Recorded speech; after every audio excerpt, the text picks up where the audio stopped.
Сәлеметсіздер ме, құрметті әріптестер? Мен бүгін сіздерге Фантазия студиясы туралы сабақты өтемін. Мінекей Фантазия студиясы жүктелуде.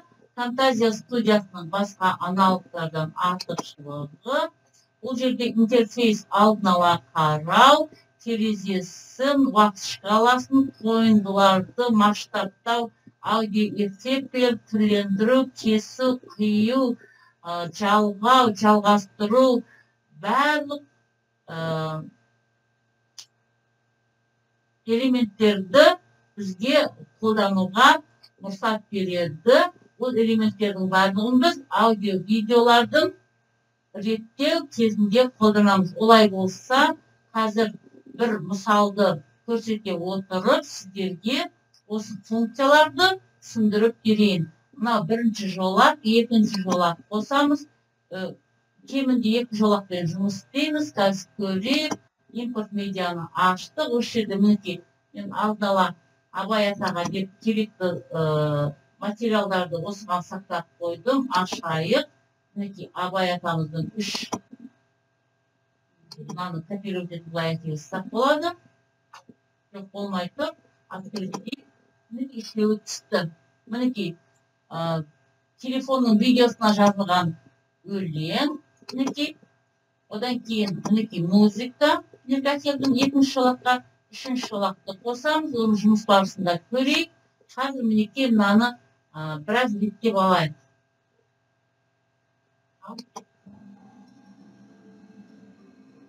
Дауыс, өлең оқушының дауысын музыка қатты басты. Сондықтан біз бұны былай бір түртеміз. Аудиоға апарамыз, бір түртеміз. Одан кейін біз оны естеміз, төмендетеміз. Нарастание. Жоқ, нарастание, кешінде нарастание емес. Қайталауға қояйын. Біз бұны азайтамыз бірінші. Бірінші азайтамыз. Азайттық. 7-ге қойып қойдым, не? 7-ге қойып қойдым. Енді тыңдап көрсек.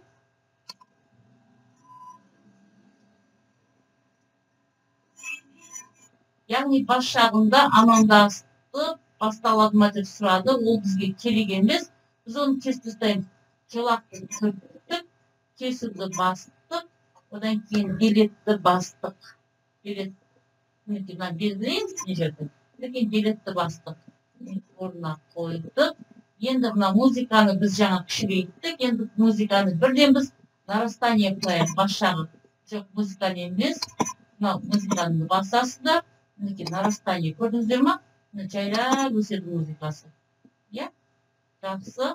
Ал ары қарай көрейік.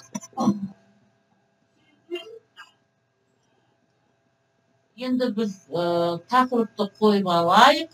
Мына жерден выноске дегенде неден аламыз. Мына біреуін таңдайық. Мына жерге түсін таңдап алайық. Түсін мынандай түс берейік. Жазайық. Абай.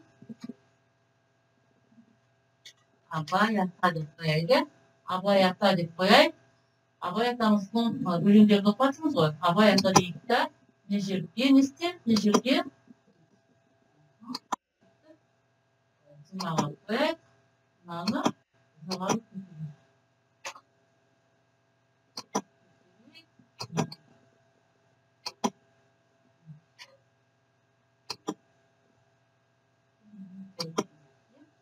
Енді мынаны қояйық. Біраз мынаны созуға болады, біраз уақытқа мінекей созайық. Ал, тыңдаймыз ары қарай.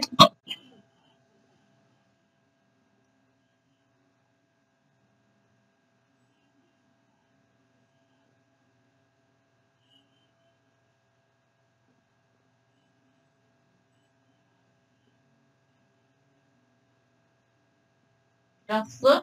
Осы жерден біз бір сурет қосайық. Дайын сурет тұр. Мінекей осыны алайық та аяқының суретін. Мына жерге қоса қояйық. Былай ұзағырақ болсын суреттесек, былай созуға болады.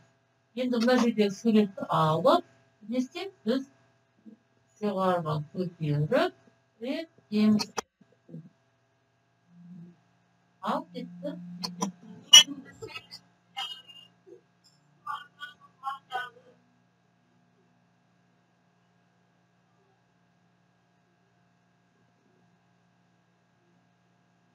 Осы жерде біз мынаны копировать етіп, қайтадан мына жерге қойсақ болады. Қойдық, иә? Осы жерден көрейік не болар екен. Енді осы жерден біз Климновскийға қайтадан кіріп, мына жерде жазуға болады. Абай атамызға 175 жыл деп жаздық. Және бұның түсін алғашқы түске қарағанда басқа түске өзгертіп қояйық. Мынаны басамыз, мына түске қояйық. Ал, ары қарай.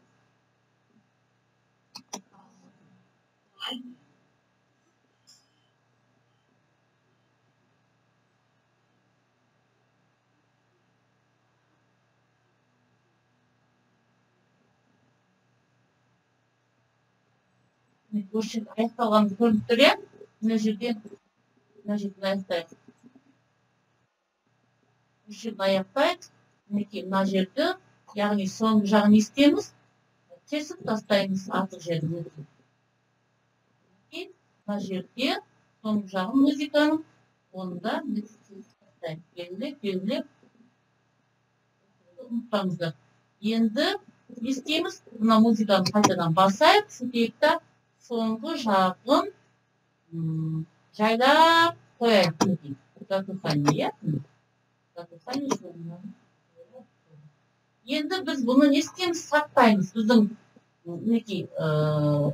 тереземізде видео дайын болды. Біз телефонға жазылған видеоны өңдедік, тақырып бердік. Енді біз оны сақтаймыз. MP4 720 дегенге қойыңыздар міндетті түрде. Ол 720 менен ютубқа да сақтауға болады. Далее. Абай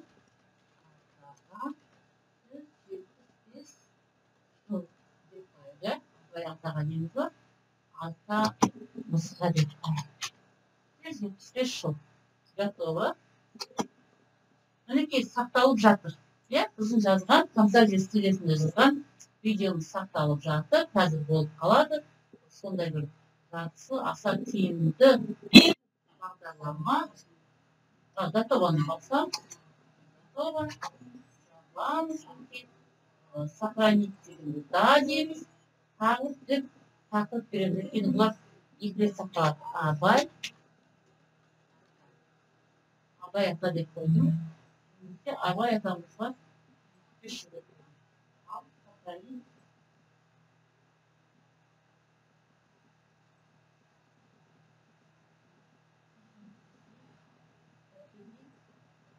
Енді